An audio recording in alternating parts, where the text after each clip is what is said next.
Hello, everyone. Welcome back to this week's episode of That's Bonkers, Bruh, where we talk about the strange and unusual, the interesting, and anything downright bonkers. I'm your host, Mitch. And I'm Kelsey. And we're back for episode 10. We've finally made it to the double digits. Wow. Look at us. Definitely did not put this episode out as soon as we wanted to. Life has been lifing. And, you know, we're just doing as much as we can over here. Maybe one day we'll be able to do them more frequently, but I'm not even going to make any broken promises. It just is what it is. That sounds good in theory. In theory. I would love to do this more. Yeah. Maybe it's like a full-time job even, but, you know, still looking for those sponsors. Okay. Yeah, maybe one day. I don't know how that works. Yeah, so... But a lot has happened over the last couple weeks. Yeah, there's been, like I said, life has been lifing, and at least we're to number 10. Like, that's double digits. Like, that's pretty good. Yeah. Here we are. 10. Number 10. All right, cool. It's rock and roll. I'm ready to go. I just had a Pop-Tart. I'm sugared up, and I'm fed, and I'm ready to go. Yeah. We don't need a hangry Kels. No, I'm always hungry about this time of night, so I had to have a snack. I laugh because it's just so true. It's like we had a decent dinner, fairly healthy. You know, the night progresses, and all of a sudden we're getting to where it's like winding down time, and you're like, ugh, I'm hungry. How are you hungry? I don't know. I'm obscenely hungry today. I don't know why. Anyway, I don't want to ramble and get off topic. What are we talking about today, Mitch? Well, we spent a handful of days in Vegas a couple weeks ago. Went out to Utah to visit some family. Took the little hopper from Salt Lake City down to Vegas to see more family in southern Utah and spend some time with my family. My dad and brother came down, and we went down on the Strip. It was a lot of fun. It was so damn hot, though. What was it, like 110 one day when we were walking the Strip? No, it was 105, but hot enough. It was toasty. If I hear one more person say to me, oh, but it's a dry heat. It's a dry heat. I'm going to die. Like, it doesn't matter. 105 is still 105.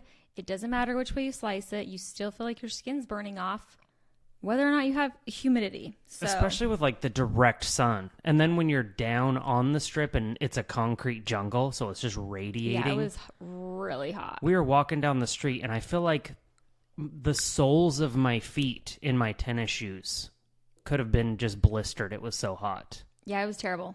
I'm never going back in the summer. But Vegas is a cool place. But you didn't answer my question. What are we talking about today? Well, I guess we're talking about Vegas. That's where it was my segue.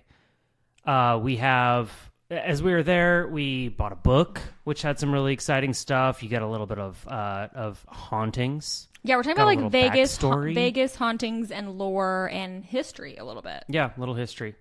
Yeah. So I think we're going to end up having to do a couple episodes, actually, on Vegas. We'll do part 1 and part 2. Mm-hmm. I mean, it's not just on Vegas. It's Vegas hauntings and lore. And I guess history is what is going to be in your thing a little bit. Yeah. So, yeah, should we get into it? Let's hop into it. I think this is going to be fun. All right. I'm going to start out first. My first story, or topic rather, is on the shooting of Tupac. Very sad. We all know him and love him. I didn't realize this, but he was only 25 when he died. Did you realize he was that young?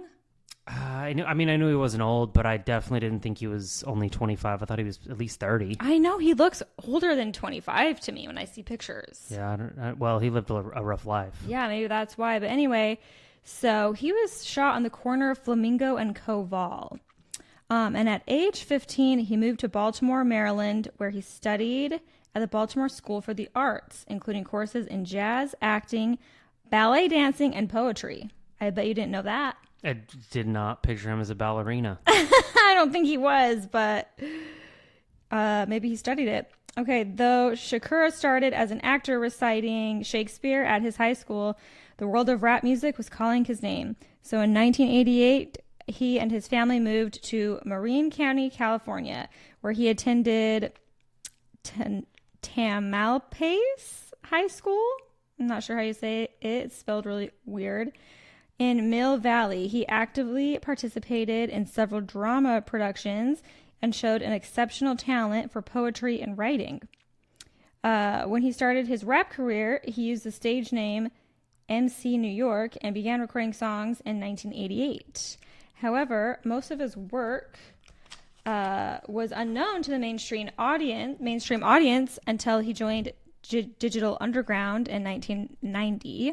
The following year, he rebranded as Tupac, and his debut album, Tupacalypse Now, was released. Though many of his songs and albums were considered controversial, he quickly became one of the most popular rappers, serving as an inspiration to many who came after him, including Eminem.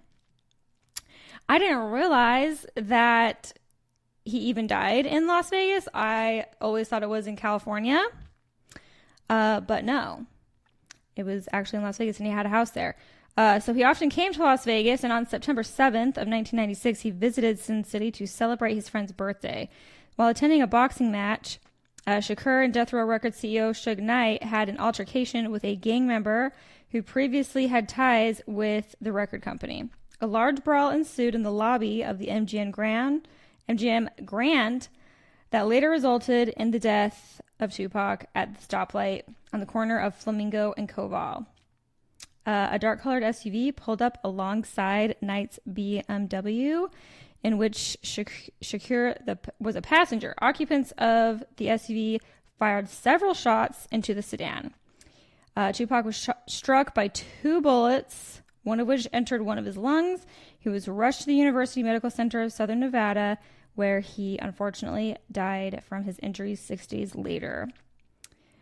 His murder remains unsolved technically, but I know that recently they did.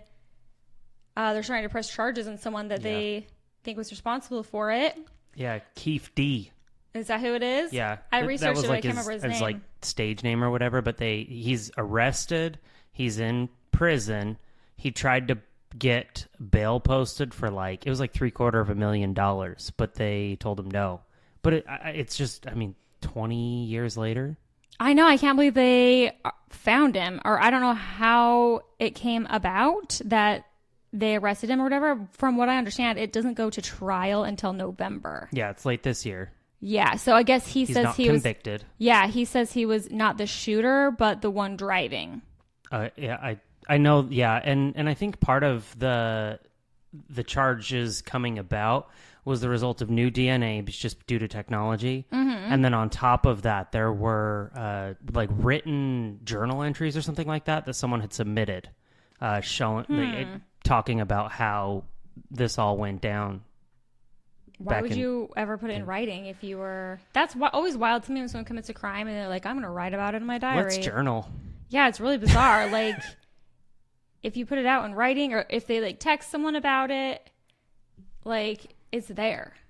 Why would you put it in writing? Anyway, okay, so this is where the haunting part comes in, because many have reported seeing Tupac's spirit walking down the sidewalk near the area where he was shot on Koval and Flamingo, wearing the bandana he was famous for before disappearing into thin air. During a paranormal investigation in an undisclosed location on the Las Vegas Strip, paranormal researchers were not alone. Many have reported encountering Shakur's spirit in this location. I don't know why I'm stumbling. In this location, and experiencing strange activity in one specific room. During the investigation, as the team was leaving the room, one of the researchers said, "Boy, wouldn't it have been nice to have encountered Tupac while here?" With no experience or paranormal activity, the team moved to another room. Later, an EVP was discovered while analyzing the evidence and reviewing a video taken during the investigation. The EVP appeared right after the researcher spoke. It said, "I'm right here." Was this the voice of Tupac, or was it another spirit not wanting the research team to leave? Either way, as clear as the voice was, it sent shivers down the spines of all the group members. And apparently Tupac has been spotted by neighbors, the neighbors of his Las Vegas residence, walking on the front porch of his home. People have claimed that. So, is he still alive and doing well? Or is this just a ghost of him that people are seeing? It's a lot of conspiracies around it. Yeah. I think that you said he was only shot twice, right? But I was under the impression, I think that he was shot like 4 times, but 2 being lethal. There was like one in the lungs, bullets. one in the head, one in the arm, one in the leg, or something like that. I know this says 2 bullets, so I don't know. I don't know. Anyway, it doesn't matter. But that seems like a lot of bullets to be riddled through a car door, and the conspiracy being that, oh, no, he's still alive and he's out there making music. Yeah, I don't know why that would be the case. I just think there's always crazy conspiracy theories around celebrities always. There's always weird theories around celebrities nowadays, like constantly. Like people think the craziest things on TikTok. I don't even know. So no, I definitely don't think that's the case. But yeah, it was interesting to me that he went to that high school for the arts and like did poetry and stuff. I thought that was kind of cool. Not typically what you would expect. I had no idea. I would say good.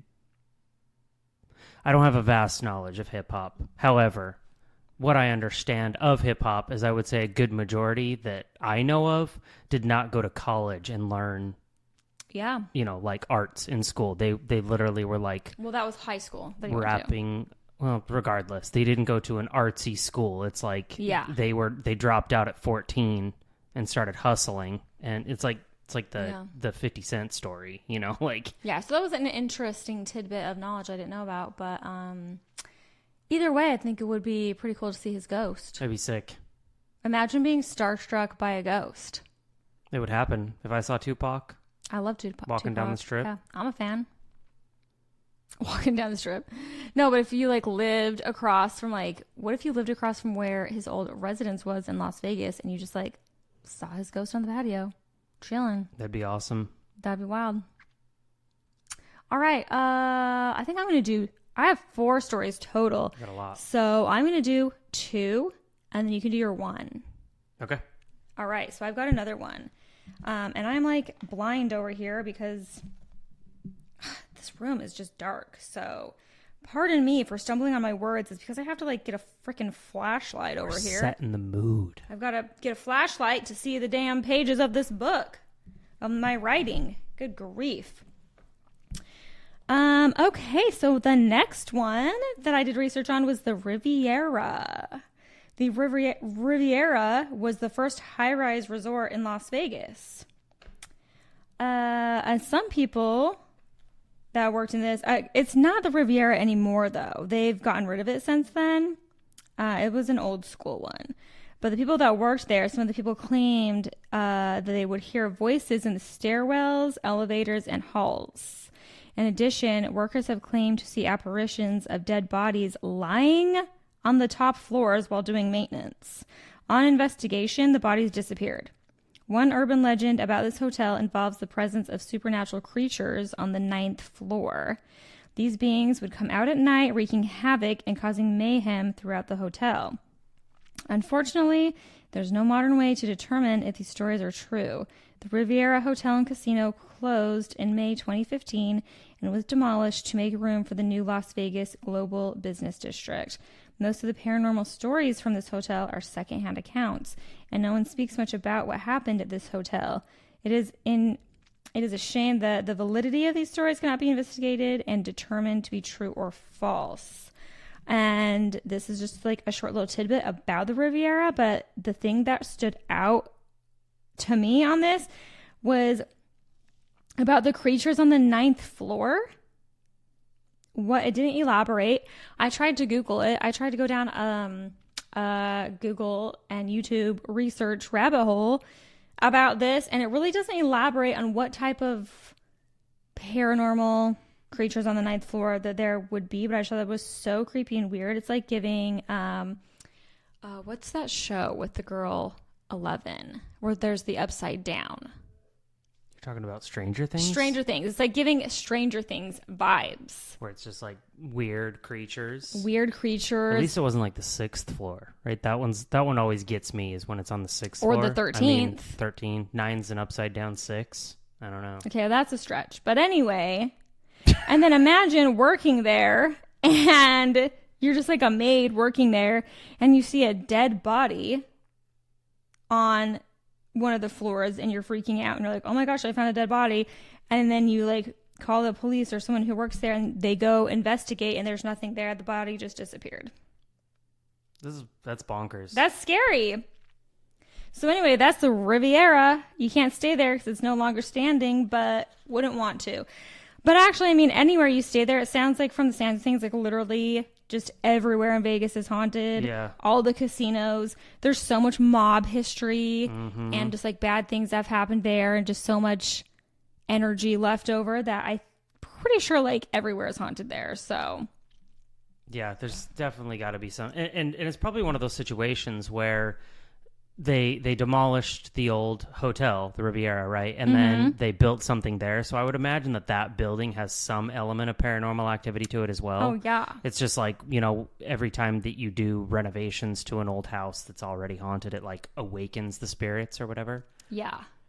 So there's no getting away from it. No, you can't. And it's like the desert too. Again, Something going back to the desert. mob thing, is like they would take him out to the desert, and since they couldn't feed him to the fishes, it's like they would just bury him in the desert and somewhere. And also, deserts always have like UFO sightings and weird things happening. So, speaking of which, you want to hit me with your UFO? research? Oh, no. Okay. UFO? Yep. No. Oh, I thought you had a UFO story. I not pretty this time. stoked about it. Well, it piggybacks onto the fact that Vegas is essentially mob run. I think that's basically still the case to this day. I have no idea. I think it. I mean, it's gambling, right? It's a way to wash money. I can't validate how deep that goes in the modern era here, but what I can tell you is that Benjamin Bugsy Siegel is actually credited as being one of the sort of founders of the Las Vegas Strip. I've heard. He had a wild life, like a really wild life, even for like a mobster, right? I'm going to take you down this little rabbit hole. Right. Like I said, already the driving force for the Las Vegas Strip. He was described as charismatic, handsome, and was even one of the, in quotes, front page celebrity gangsters. So he was one of the ones that you would find on the front of the newspaper. Dapper looking dude.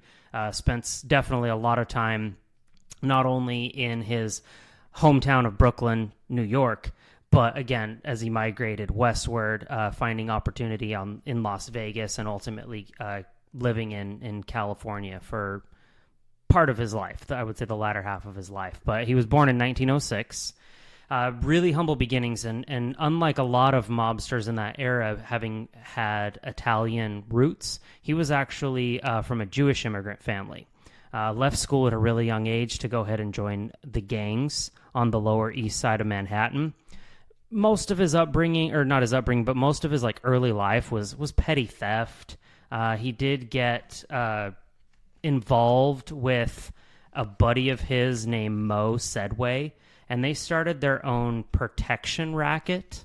And I had to go look at this. I didn't even really know what it was. Ultimately, he started holding push cart owners hostage and requiring them to pay a fee of $1 to make sure that their goods on this push cart didn't get in quotes incinerated.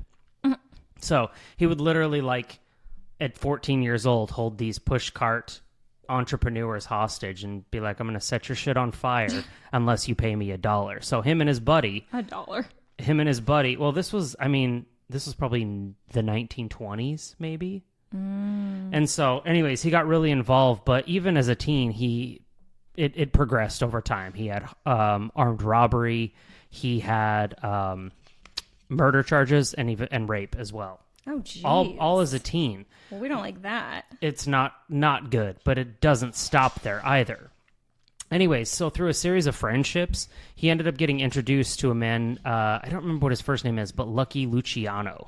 And Luciano was actually one of the mob bosses, like one of the big five family bosses in New York, and ultimately started the National Crime Syndicate. And again, Lucky that is a hard one to say. Luciano is also credited as being the father of modern organized crime in the United States. Wow. So, a little backstory. There was a guy who kind of had set things up primarily around New York and in New Jersey, and he divided things up into the 5 families, probably some that you've heard of. I don't have them all written down, but then they had the mobs were like not family as in like what we think of it, but it was just like the mob family. They were categorized as like groups, and it was really territorial, so they were just meant to oversee their designated area. Anyways, as Siegel got more involved with Luciano, he ended up doing a lot of bootlegging for the family.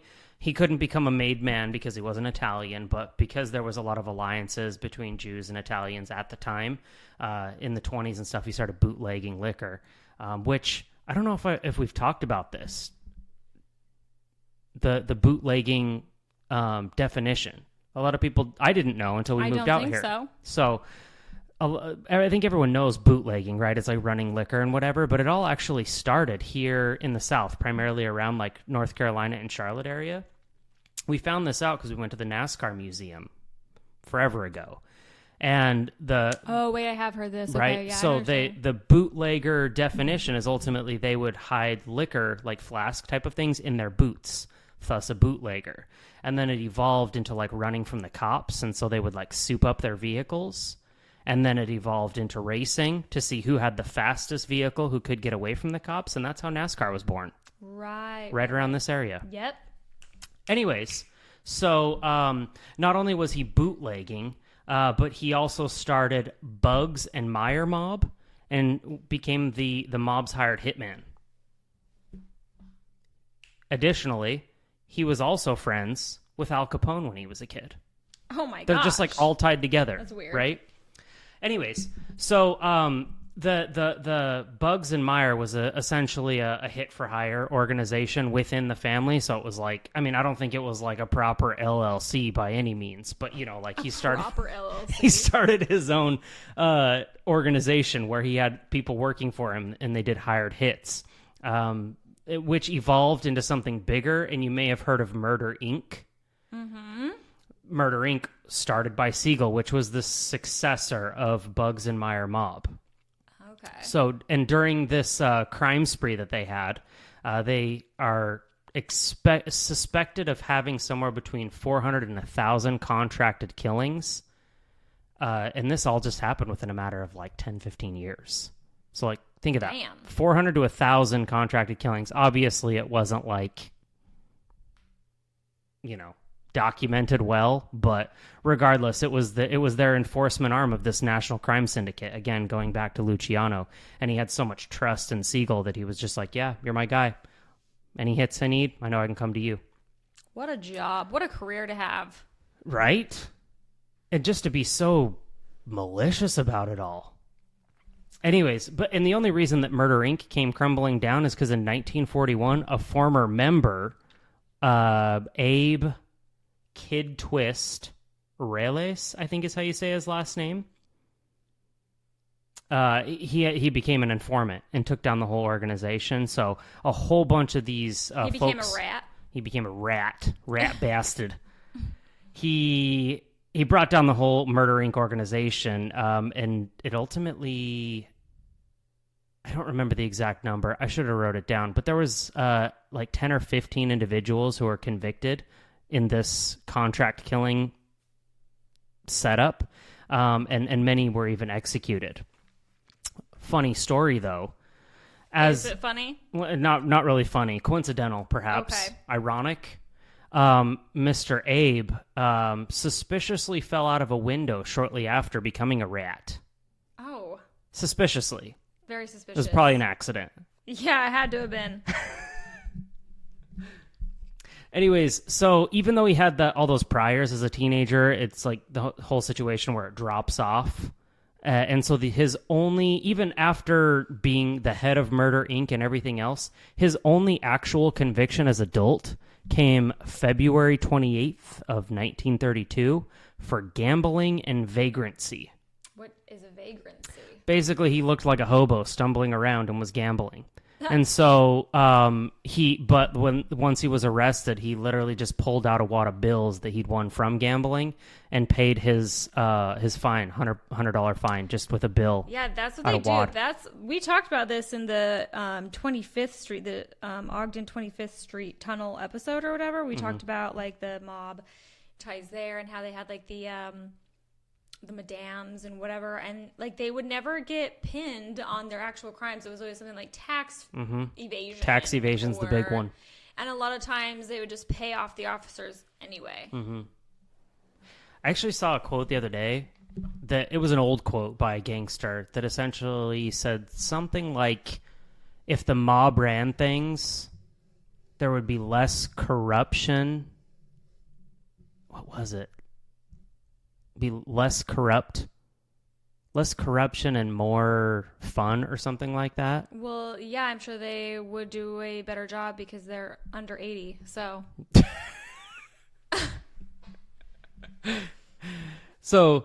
anyways, we're going to keep going because Siegel's life still didn't end with that minor little vagrancy and gambling arrest. He had many assassination attempts against him. And one of the major ones actually came due to a disagreement with the Fabrizio brothers. There was 3 of them. They had been sort of back and forth with Siegel's Murder Inc. Probably not Murder Inc., but more so like the Crime Syndicate and the Luciano family and everything like that.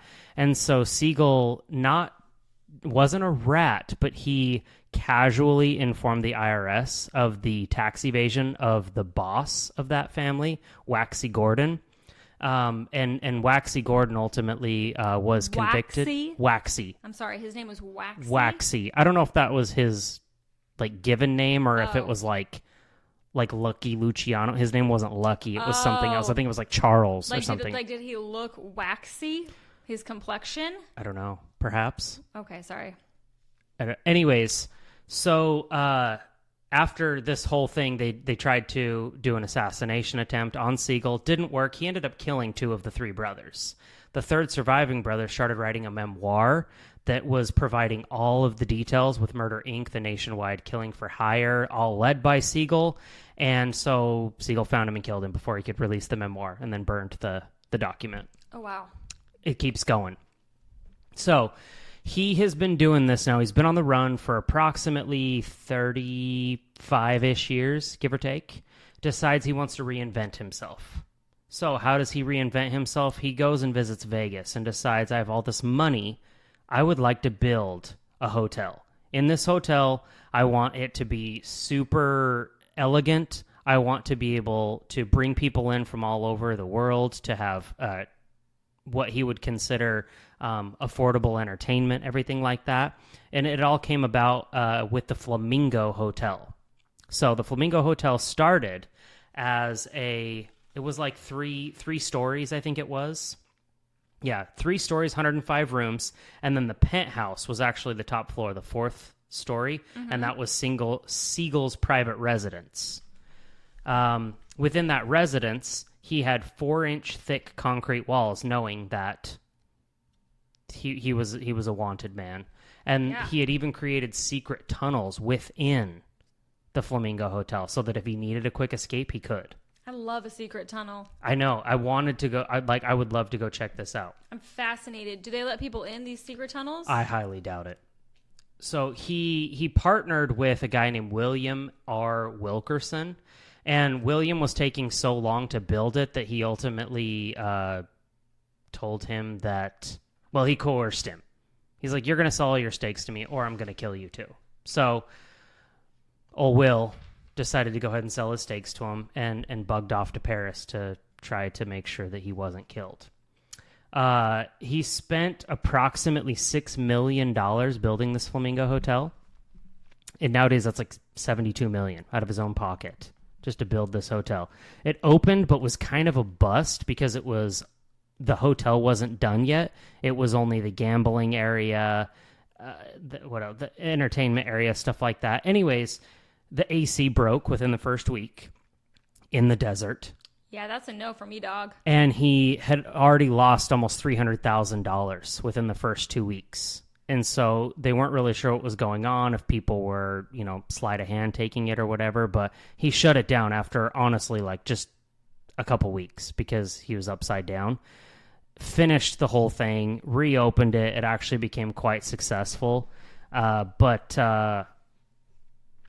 he didn't live long enough to really reap the benefits of it all. I'm going to pause right there because I think it's going to be a good opportunity to pick it back up, but I'm going to let you go first. Okay. Little cliffhanger. All right. I need a drink. I need a drink. That was a lot of talking. You did a lot of research, Mitch. I know. You're really on your shit tonight. Well, I've said it before. I'll say it again. Organized crime fascinates me. I know it does. And I went down this rabbit hole with Bugsy to just really understand his life and just the integration that there is between the families and this Murder Inc. and how he was friends with Al Capone as a kid. Like, there's just so much to it that I feel like I can see your wheels turning. I could do like 3 straight episodes of nothing but mob activity that dates prior to like the 1960s. I believe it. And then we'll pick up in the 80s again when it gets all crazy. Okay. Anyway. I'm just kidding. Sorry, go ahead. I know you're a Sopranos I'm rambling. fan. Yeah. There's a Bugsy Siegel memorial. Did you know that? No. That's what I was trying to look up when I was like on my phone looking in this book and stuff. I think it's at the Flamingo Hotel. There's a Bugsy Siegel memorial that they claim to be haunted. That's wild. I mean, I'm sure it is. The guy literally could have. I mean, if he wasn't personally involved, he at least had contracted killings, like I said, for 400 to 1,000 people, and that doesn't include the like one-offs that he had before Murder Inc. was even started. Wild. Okay. What a life. What a life to live. But yeah, there's a memorial. There's a Bugsy Siegel memorial that's haunted. I'm going to look it up. All right. Okay, so another influential figure in Vegas. When you think of Vegas, who do you think of? Elvis. Yep. The King. And it is said that he still roams and haunts the Westgate Las Vegas Resort and Casino. So the Westgate Las Vegas Resort and Casino, formerly known as the Las Vegas Hilton. Some people believe Elvis is behind the mysterious rattling of the elevators as they swiftly travel between floors. Or it could just be a faulty elevator, which is terrifying. There's that. Okay, this hotel, like many others in Sin City, suffered significant events, many tragic, including a fire believed to have been caused by Philip Bruce Klein on February 10th, 1981. It is thought that the busboy was under the influence of drugs at the time of the fire, which started when a lobby elevator curtain caught on fire. Unfortunately, the fire claimed the lives of 8 people and injured 350. Klein was sentenced to life in prison without parole. Elvis, who is believed to be behind most of the paranormal activity at this hotel, performed more than 837 consecutive shows at this hotel. What does that mean, consecutive? Like just night after night? I or just guess. Like... That's what consecutive means to me.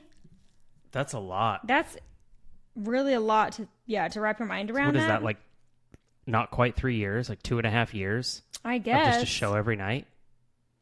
Yeah, in the International Theater. One popular legend about Elvis's haunting of the International Theater involves Wayne Newton performing with his band one night shortly after the King's passing. Newton and his crew created an Elvis medley, and when Newton called for his band to start playing the tribute, Newton looked up to the balcony where he saw a man walking onto it. This theater area was supposed to be closed, and Newton claimed that he recognized the man as Elvis. He said that he looked right into the eyes of Elvis's spirit and that the entity smiled peacefully back. Newton said that this was a sign that Elvis approved of and enjoyed the medley. Newton and his band created in honor of their fallen musical comrade. Several employees and visitors of the Westgate Las Vegas Resort have reported seeing apparitions resembling the King. In addition, several people have reported seeing him in the Tuscany Suite, which is where the Elvis Suite used to be. That would be I mean, how would you know it was a ghost, though? There's so many Elvis impersonators. just Like, some how would you unfortunate know? soul with the sideburns and everything on the Yeah, strip. like there's 900 Elvises walking around the strip. You can get married by Elvis. Exactly. So how would you know if he's a ghost? Is he like translucent? Or do you just have a creepy man in your hotel room? I feel like it's got to be one of those things where it's clearly like the apparition is not solid, right? Or maybe it's like did you ever see the video of the holographic Tupac? No. Okay, we're going to look that up when we're done here. Okay. And I'm going to show you. Okay. Because they did like a commemorative concert and they did a holographic Tupac. I'm pretty sure Snoop Dogg and everything like went on stage Oh, wow, and that's like cool. performed Oh, I with heard this about that, holographic actually. Tupac. And like it looked so real, but you could just tell that it was like That's so trippy. it was a trip because it was just his mannerisms and the way he would just like crouch and and you're just like, see, he's alive. Weird. There he is. See, he's alive. Unfortunately, no. But yeah, I mean, I guess maybe you would know if it was a spirit if it just like disappeared into thin air. It's like in your hotel room and you're like, is there a perv in my hotel room? But then it just disappears. I guess maybe that would be the sign. Anyway, so I've gotten a story, an anonymous story from someone who spent time at this casino she traveled to Vegas with her 2 children and her sister. She says after a full day of exploring the sights in Las Vegas, the group returned to the room to relax. While one of the women was showering, she saw what looked like a person's silhouette on the other side of the shower curtain. At first, she thought it was her sister, so she ignored her and continued to shower. Suddenly, the water turned off. When she turned around to look at the water spout, she saw a hand slowly retract from the shower as if it had reached in and turned the water off. Spooked, she ripped the shower curtain open and realized that she was alone in the bathroom. At first, she thought she may have imagined the hand. She turned the water back on and finished her shower. Okay. Just back to business. That's traumatizing. She's like, I gotta shave my other leg. Sorry, we gotta keep the show rolling. I've only got one leg shaved. I'm going out tonight. Okay, the woman later discovered that her sister had gone for a walk in the hallway to help the kids burn off some energy. So the woman was alone in the shower at the time of the incident. The 2 women did their best to hide their fear from the children for the remainder of the night. Later in the evening, one of the kids asked, "Can ghosts hurt you?" Both women were shocked and asked why he would ask that question. The women were not prepared for his suggestion. He replied, "Because there was a man in the bathroom, but he disappeared. I think he's a ghost." Immediately, the women packed the family up and moved to another hotel. Obviously. The staff offered a free stay for the family in their room at the Westgate, but they refused and left. How scary. That's a lot. Being in the shower when you're like so vulnerable and seeing like a hand come through. That's why I don't like shower curtains. I like the glass showers because I want to be able to see through. A shower curtain does give me the heebie-jeebies. Mm-hmm. And then for this little creep kid to just casually be like, I think I saw a ghost in the bathroom. There was a man in there, but he disappeared. Just so nonchalant. That's cuckoo cuckoo. Okay, so could they have seen the victims of the hotel's tragic fire, maybe, perhaps, or possibly Elvis himself? Who knows? Anything's possible in Vegas. Vegas. Well, that's why what happens in Vegas stays in Vegas. I guess so. Hopefully those ghosts stay in Vegas and they don't follow him back home. Yeah. Well, like you said earlier, well, we had kind of talked about it, right? There's just so much history there. And there were so many like popular artists that spent so much time in Vegas. You know, they had now they have the residencies where they have certain artists that it's just, you know, that they're always going to be there. They're going to be performing something. Mm-hmm. And in Vegas, that's where I feel like the original sort of show business people went. It's a segue into kind of what I'm going to talk about here next. But there was Elvis being one of the artist that was there all the time.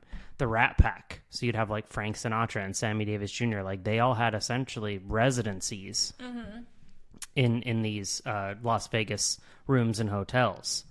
And they were just, that's where you went to go see shows and live music. Yep. It's a lot there.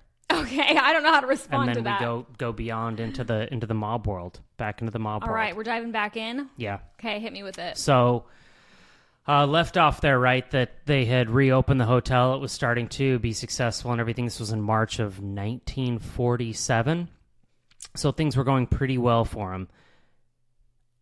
He had retired back to his LA home and was reading the LA Times on June 20th, 1947, when a barrage of shots came through his window, 2 hitting him in the head and several others going into his lungs. And this was with a .30 caliber rifle.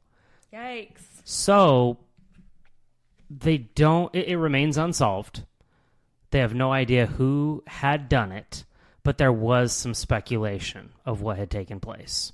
Obviously, a dominant figure in the world of mob killings. So I'm sure he made a few enemies along the way, thus the 4-inch thick concrete walls, secret tunnels at his Flamingo residence and everything like that.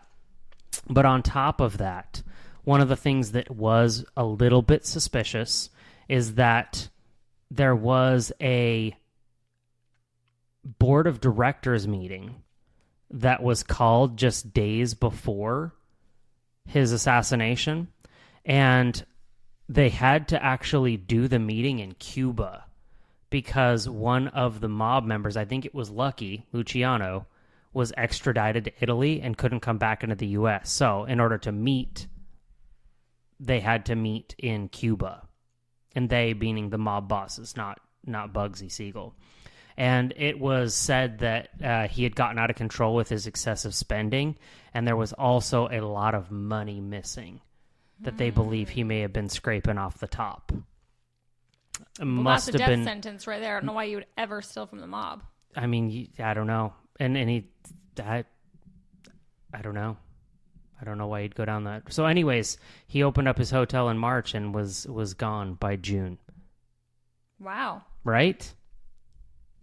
It was, I mean, he led a pretty exciting life, though, for those 20-some-odd years. Yeah, I'd say so. I forgot to point, or sorry, like 40-something years. Anyways, I forgot to point this out, though, which I thought was really interesting. Not really interesting. So he was born February 28th, right? And the only conviction that he had was also on February 28th. So he was probably out partying for his birthday, which is why he was just blasted and looking like a vagrant and everything. I think it was like Miami or something like that. Yeah, that had to be why. It was wild, right? So a lot of gangsters, especially back in that time, liked to go to these shows and stuff like that. There was a lot of there was a lot of places, gathering areas for these mobsters to go do their business, or whether they were just there to enjoy the entertainment that was there. One of the big rooms, this came after Bugsy's time, but the Copa Room. The Copa Room was a big one because the Rat Pack and so many others had done so many shows there. This was at the Sands Hotel. The Sands Hotel and the Copa Room actually no longer exist today. They were leveled. But what is interesting is that everyone knows about the wax museums that are in Vegas. The Madame Tussauds Wax Museum is actually in the exact same location as this Copa Room. Again, the Copa Room being where the Rat Pack, Frank Sinatra, had performed, and so many gangsters would go there to see those performances. Also, I got to go down this rabbit hole a little further. There was some speculation that there wasn't a level of involvement that Frank Sinatra had with the mob. It was like maybe more of an association, or he was cool with those guys or something. Because he was a high roller. Could have been. He spent a lot of money in the casinos and stuff. I don't know. I got to figure that one out. But there's a lot of hauntings that actually take place in the Wax Museum. So if it's not eerie enough that you're in this place that has lifelike figures of these celebrities, there's a lot of instances where there's hauntings, whether that be some sort of like glasses clinking as if it was, again, like a showroom, a party room, or laughter coming from it. There's also one particular man that's dressed like it's the 70s walking about the museum that people see, which sticks out, right? Because people are there. It's 2024 and they're there with their kids or whatever, and they see this man that's dressed like it's just the 70s in like this old oversized suit. Yeah, that would be odd. Right? Or just like disembodied voices. There's all types of stuff that's happening there during regular hours, after hours. There's been a lot of people that have said that they've heard this type of stuff as well, but just a lot. Yeah, that place seems really creepy. I kind of wish we could have gone. I totally forgot about it. We didn't have enough time there, so it was short-lived. You could just do so many activities there. And honestly, I think it's fun to go as a family vacation to Las Vegas. There's a lot of things you can do with the kids too. But yeah, that was interesting. That was a lot of research you had to do, Mitch. So much. You just talked out now? I'm ready for a nap. Is that it's all? Like bedtime. I know. Is that all you had, or do you have one more? No, that's pretty much it. I just, it all kind of blended together. So it was like one big story, and then that weird association with the Copa Room and the, the Sands Hotel, which the Sands Hotel is, like I said, leveled, and there was also a huge mob presence. Like, they know for sure that the Sands Hotel was mob run. Well, speaking of the mob, that also correlates into my next story. I just have one short one. Fire away. One short one left. It's the Wolfpack tattoo shop. Sweet. So the address of this tattoo shop is 666 South Las Vegas Boulevard. I looked it up. That's actually the address. That's wild. Yeah, how do you get that? 666. So anyway, do you want it? I definitely wouldn't want it. No, that's. I mean, that's a bad vibe. I could see that like weird like association because it's the tattoo shop, and like sometimes it's just like. Anyways, it's weird. I don't know how I feel about that one. Yeah, creepy for sure. So according to legend, during the mob's heyday in Sin City, it created a torture chamber on Las Vegas Boulevard. The former site is now home to the Wolfgang Tattoo Shop. The tattoo artists are often accompanied by spirits who have remained behind, seeking answers to what happened, causing the spirit's sudden demise. Several people visiting and working at the tattoo shop have seen items come off the walls, heard crashes with no source, and returned to the shop to find things broken. Several tools and objects have mysteriously disappeared and randomly reappeared out of place. Paranormal researchers have claimed to experience various paranormal activities at Wolfgang Tattoo Shop, including being physically thrown, scratched, and punched by unseen spirits. Several paranormal events at this location are believed to be connected to mob activity, especially since it is thought that the site was formerly a place where people who spoke out against the mob or disobeyed its rules were brought for punishment. I would imagine there's a lot of dark energy there, being a torture chamber. You think? I mean, even aside from the fact that it has 666 as the address, but just being a torture chamber. Yeah, that's just bad vibes all around. Like, the mob is relentless, man. Yeah, they really are. They're scary. Like, there's just... It's so weird to think about, and I won't get on too much of a rant here as much as I want to, but just there's this weird, like, order that's within the mob and, like, certain rules that are in place, but also they have just no remorse on whacking somebody if they're crossed. Yeah, we've established that, I think. Even within, like, their own group. Mm-hmm. Bonkers, bro. Are you done? Is there anything else you need to say to get off your chest? I think I've got it all off my chest until next time. Oh my gosh. Are you going to do another mob topic the next time too? I don't really... I mean, I should know, but I don't know. I have to wait for inspiration to strike. Okay. I feel like you could just talk about this for 45 minutes and I can only take so much. That being said, why don't you go to bed and I'm going to go watch another episode of The Sopranos. Oh my Lord. Okay. Well, I did want to mention, though, that a lot of my information for my topics I got from this book that I picked up when I was in Las Vegas. And it's called Ghosts and Legends of the Vegas Valley by Heather Lay. It's honestly so interesting. I have such a hard time reading books and sticking with them because I just have a hard time concentrating. My mind tends to wander. And I just have a hard time like sticking with the book. I've got like 4 books right now that I'll just like read bits and pieces of each one here and there. This is a great little nighttime reading. If you want to just have a little creepy Freaking story. creep. No, it is though. If you need a just little quick short story, because there are all these short stories in here. Okay. Of all these places. And so anyway, I just wanted to credit the book because I got majority of my information from there. But yeah, if you're into creepy shit and you want to hear more about it and you just need like an easy read where you're like, let me just read a few minutes at night before I go to bed, this is the perfect book for you. Sweet dreams. Yeah, exactly. And then you're going to have sweet dreams. I mean, I have stressful dreams no matter what. So I just like read this short little story and you're like, oh, that's so interesting. Wolfgang Tattoo Shop was or whatever it's called, Wolfpack Tattoo Shop was a torture chamber. 666. Okay, good night. Oh, that's fun. I'm gonna roll over. But no, it really is a good thing. I like to read it at night because it's just like these short stories. It's not like a big long chapter that you have to get through, and you're just like, oh my gosh, I just want to go to bed. So anyway, that's where I got a lot of my info from. Very interesting. And also when we were there, went to the weirdest place. The Omega Mart. Oh yeah, that was fun. It was really fun. I don't even know how to explain it. The only way I can think of how to explain it is like, okay, so envision a grocery store mixed with an acid trip, mixed with a spaceship, mixed with aliens, mixed with Alice in Wonderland. If any of that makes sense. That's like what it was like. It was so weird. There was all these like trap doors and stuff.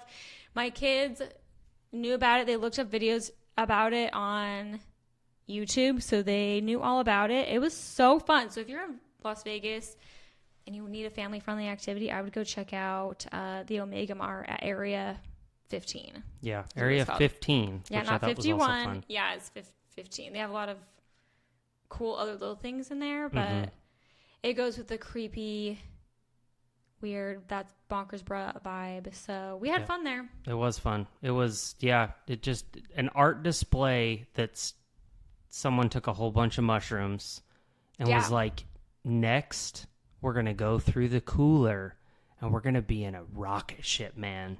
Yeah, it's like an interactive, trippy art installation is the only way I can think to describe it. Yeah. It was fun. You went down one hallway in particular, and at first glance, you're like, oh, this is pretty. There's like flowers on the wall. But then you look at it, and the flowers have like eyeballs in the middle or creepy little hands sticking out of them. Yeah. I literally don't even know how else to explain the experience. You just have to go experience it for yourself. Go check it out, for sure. Yep. Well, anyways, I think we have talked enough. The people have heard enough from us for one night. I think so. Yeah, so I guess just stay spooky, y'all, and we'll see you next time. Yeah, share with your friends. Bye. Thanks, everyone.